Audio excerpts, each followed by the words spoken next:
How's it going? Mark here. And Wes, and welcome to E3 2014. So, Mark.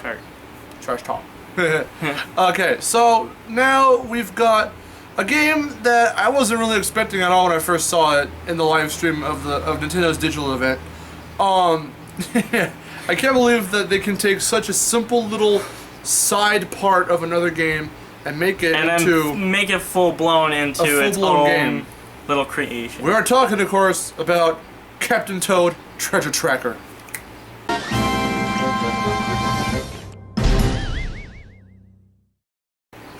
Dear God, I cannot believe they did this. Not for the better, for the bad, but for the better. Not for the worst, but for the better.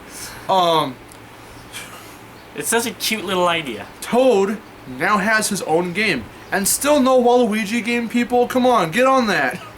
We got Mario with obviously his series. We got Luigi's Mansion, so Luigi has his own series because there's two games. Wario's got WarioWare. Toad has his own game now. Peach has her own game. Where's the Waluigi love? Okay. Anyway. Well, there is no love for Waluigi. He's just a Luigi clone, a bad one.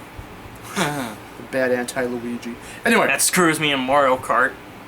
Okay. I'll let go of that. Anyway.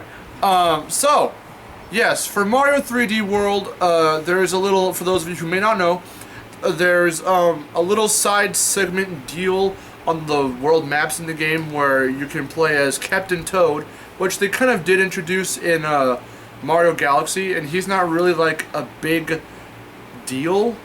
Well, he's not a tradition. He is a traditional Toad, but they call him Captain because he pilots this. He pilots the star ship, this one Toad ship in Mario Galaxy.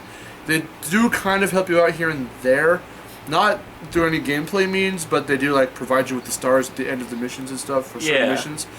And then Captain Toad, personally, has got the little headlamp light thing. He comes back in Mario 3D World, and in these little puzzle-like segments where you can't jump as him or attack as him or anything like that, you just walk. You just have to walk, like dodge danger, and and in Mario 3D World you have to collect little the green stars. Now in Captain Toad Treasure Tracker, you collect little Crash Bandicoot looking clear gems. And that's pretty cool since he's a treasure tracker. At the end of each little arena also, no matter how many gems you actually get, there is always a star, a golden Mario star, at the end of every little course. So that's kind of cool. We also see boss battles. There's this big red blarg looking Komodo dragon looking dude.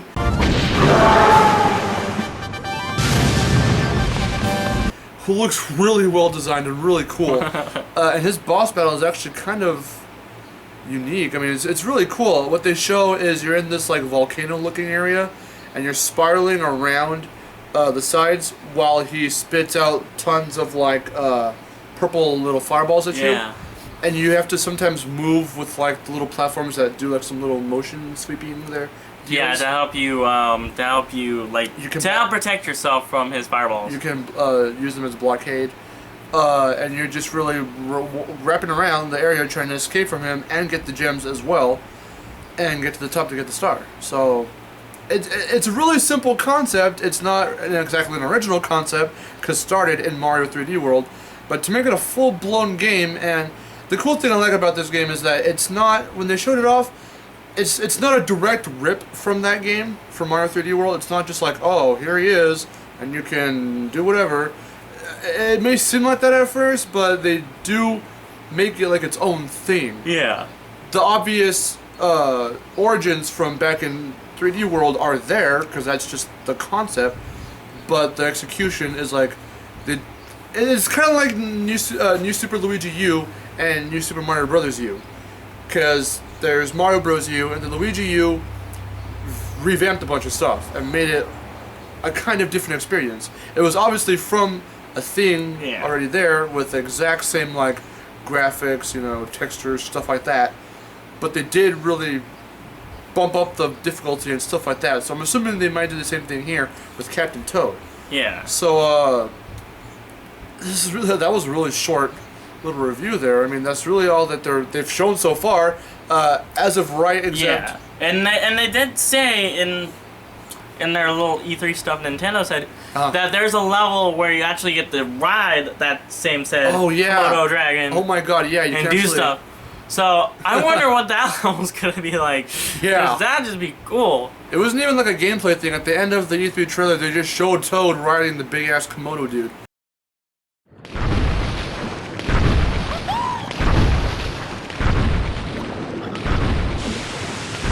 So I'm really wondering what that's about, yeah. Why doesn't Bowser have that guy?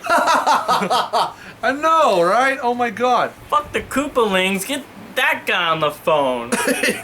Oh, have him kick Mario's ass. Oh, that'd be enough. That would be cool. Imagine that, But then again, if Captain Toad can kick that dragon thing's ass, and he can't fight, then It should be, there should be no problem. then then never mind. He looks cool, but Mario could probably take him out with a few stomps. Yeah. Even though he's fucking huge. Holy shit.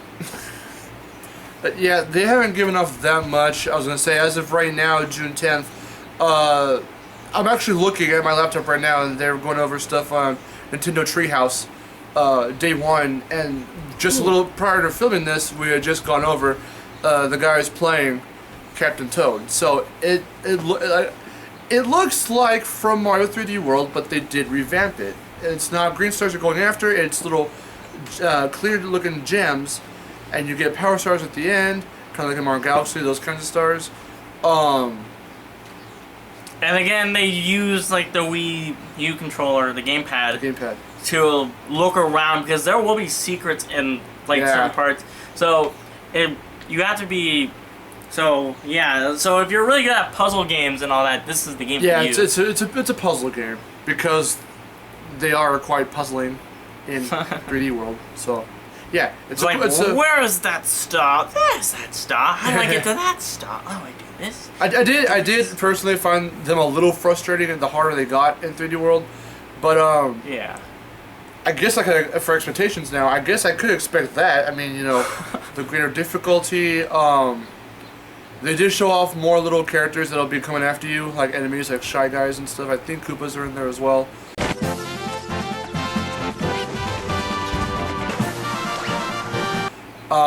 Goombas are in there. Oh, gonna be in there. Lots of it's just Mario abundancy everywhere. I don't know if that's a word, but without the Mario. Without Mario, it's Toad. So yeah, it's Toad. The little guy you thought you would like. The little guy that told you your prince is in another that castle. your bitch is in another castle. He's now in his own game. It's still no Waluigi game. I can't comprehend this. There's a Toad game. There's a game all about Toad. Even though Toad was a main character in Wario's Woods, that was, I think, only released in Japan or something for the SNES or the NES, one of the two. But yeah, I mean, it's simple. Again, it's taken from our 3D World, but they are revamping it. Lots of cool, new, innovative stuff. What are your expectations? My expectations is that's a good puzzle game. You can obviously tell I'm not big on puzzle games. I mean, but I mean, it looks fun. It does. So fun. Final verdicts. What should we give this one? For the experience, because again, with if they are going to up the difficulty, and they are going to, they already did show off lots of newer areas. I mean, they only had a select few little areas that were even in its own, based off of whatever world you were in Mario 3D World. But now that there's not like I don't know if how they're gonna do that. If there's gonna be like little, well, we did see there was like a little storybook looking thing or like a little journal, a little Nathan Drake-esque journal where you can like see what mission you're about to do next and what area you're gonna go to. Yeah, I made that joke earlier. Captain Toad Treasure Tracker. You're basically Toad Drake, as my brother puts it. Nathan Toad. Nathan Toad. Good God, imagine that. Oh, I don't want to. Well, like Nathan Drake's body, Toad's head. Or it could be the other way. Toad's body and then Nathan Drake's head. I'm gonna give this a 4 out of 5. For experience, I have to experience it. Again, I said that the experience may be like 3D World, but if it's really gonna be a standalone game, it shouldn't be a copy. It doesn't seem to look that way, but hopefully it just overall isn't. So for that experience part, 4.5 out of 5. I'll give it a little bit higher. 4.25 out of 5. It would be a 4 out of 5. 4.25 is lower than 4.5. 4.25, that's more. Then 4.5? No, 4.25 out of 5. I gave it a 4.5, so you'd have to give it a 4.75 out of 5. Oh, yeah, 4.25. Alright, so 4.75 out of 5. It would be a 4.5 out of 5, but obviously the Komodo Dragon gave it 0.5. I think it's fucking awesome. Wow, the Komodo Dragon's worth a 0.5. It's worth a 0.25. 0.25. So he's worth a quarter of a point. Yeah, 0.25. I'm Mark. And I'm Wes. This was Trash Talk E3 2014. Yay! Sub Art. 2, 4, 4, 5.